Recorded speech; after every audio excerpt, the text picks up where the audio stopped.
Software ఉద్యోగుల తిరుగుబాట్లు ప్రారంభమైనయి. ఏదైతే తెలంగాణకు సంబంధించిన భావన ప్రెస్ మీట్ పెట్టి మాట్లాడటం. ఆ తర్వాత అనేక మంది వాళ్ళకి సంబంధించిన హెచ్ఆర్ హెడ్స్‌తో మాట్లాడి ఆ ఫోన్ టాక్స్‌ని లైన్‌లోకి తెస్తున్నారు. ఇంకొక అమ్మాయి పెట్టుకొచ్చింది. ఆహ్, నాకివాళే జీతం వచ్చింది. నేను 75,000 అనుకున్నాను. తీరా చూస్తే పీఎఫ్ డిడక్షన్ అన్ని పోను 69,000 వచ్చింది నాకు. అని అమ్మాయి అంటే, అవును మీరు 2 అన్‌అప్రూవ్డ్ లీవ్స్ తీసుకున్నారు కాబట్టి అది కట్ చేసామని చెప్పి మేనేజర్ చెప్తున్నాడు.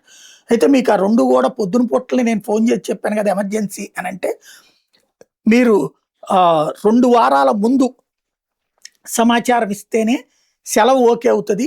ఎమర్జెన్సీ అంటే కుదరదు అని చెప్తుంటే, ఎమర్జెన్సీ అన్నది 2 వారాల ముందెట్లాగా నేను చెప్తానంటూ ఆ సాఫ్ట్‌వేర్ ఉద్యోగిని మాట్లాడుతోంది. మేనేజర్ ఇట్లాంటి ఎమర్జెన్సీ అనేటటువంటి అంశాలకు సంబంధించి మీకేదన్నా చర్చ జరగాలంటే ఆఫీస్‌కి రండి మీ సెలవుల గురించి.